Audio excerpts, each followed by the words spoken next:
Hi, I'm Evan Reinheimer. I travel the world taking unique aerial photographs using just a kite to lift my camera. Today I'm going to demonstrate one of my favorite kites for you. It's my KAP Foil 3.0.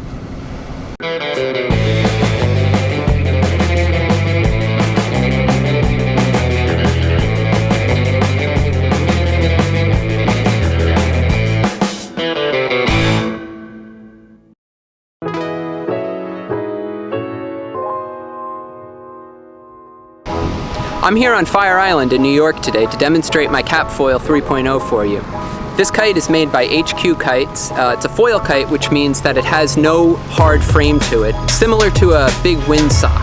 This is the same kite that I used in my demonstration video where I showed you how I do my kite aerial photography. If you haven't seen it yet, check it out in the links below. This big kite comes in a nice carrying case like this that doubles as a sand anchor. When you're at a place like the beach, you can fill this bag with sand and then use the handle to clip to your kite line to anchor the kite into the sand. Let's set it up and see how it flies.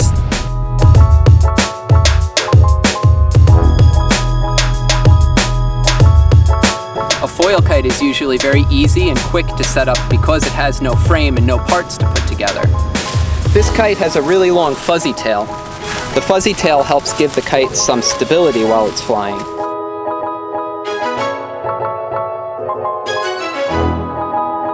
I use these Velcro straps to help keep the tail together while the kite is in storage.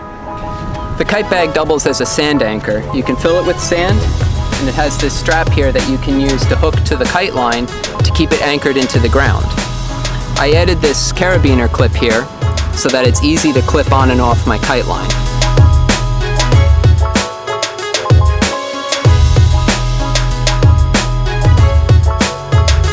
This is the kite bridle. The bridle is what's attached to the kite, and it allows you to attach your kite line to the kite.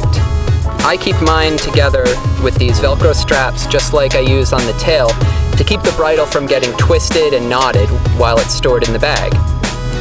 Now I'm going to attach the kite line to the kite bridle using this hook right here. The bridle slips onto the hook like this, and it closes secure with this hook on the back there that keeps it from slipping out. The kite line that I use for this kite is this 200-pound test Dacron. I use this hand-over-hand reel, which isn't very popular. I don't see many people using reels like this, but I really like it. I'll put a link in the description to the reel like this in case you're interested in one.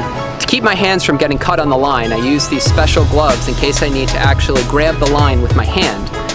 You can get seriously cut on the kite line if you grab it with your bare hands.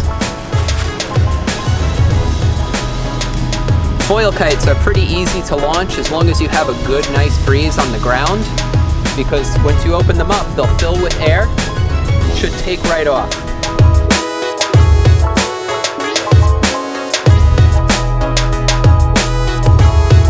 Now you see, as soon as I got the kite off the ground, it filled with wind, and it opened up and got right into the air. Nice thing about this kite is it flies really steady, even towards the ground where the wind can be kind of swirly sometimes.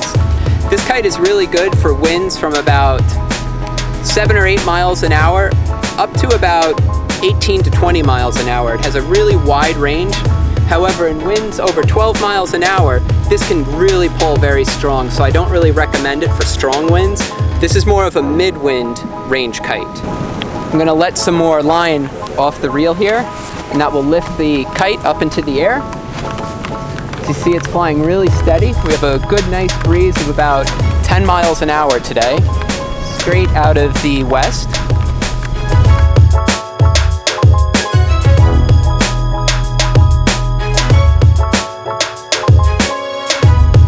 The KAP in KAP Foil refers to Kite Aerial Photography. This kite was specifically designed to lift cameras up into the air, which makes it a really good lifting kite for other things like spinners and line laundry, not just for cameras.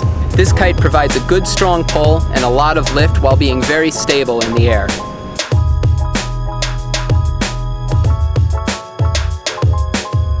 I've put this loop in the kite line here to allow me to easily attach and detach the carabiner clip that I put onto the sand anchor. This will hold the kite into the ground and allow me to attach my camera rig, attach some spinners to the line, some line laundry, whatever I want, or just leave it up in the air and enjoy watching the kite fly.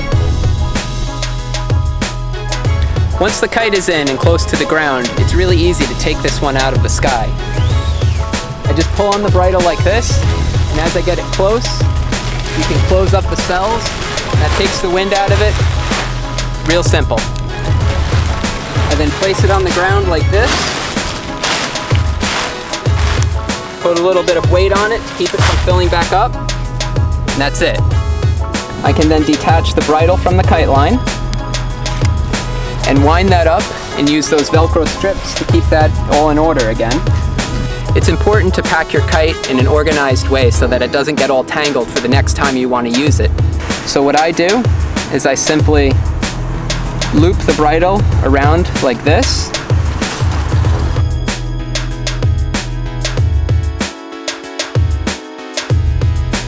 To keep the tail organized, the same thing. I loop it around like this.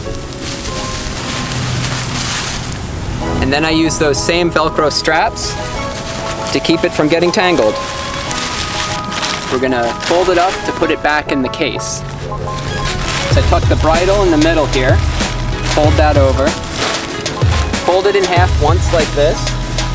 I put the tail neatly organized in the back here. Starting from the back, I roll the kite towards the front.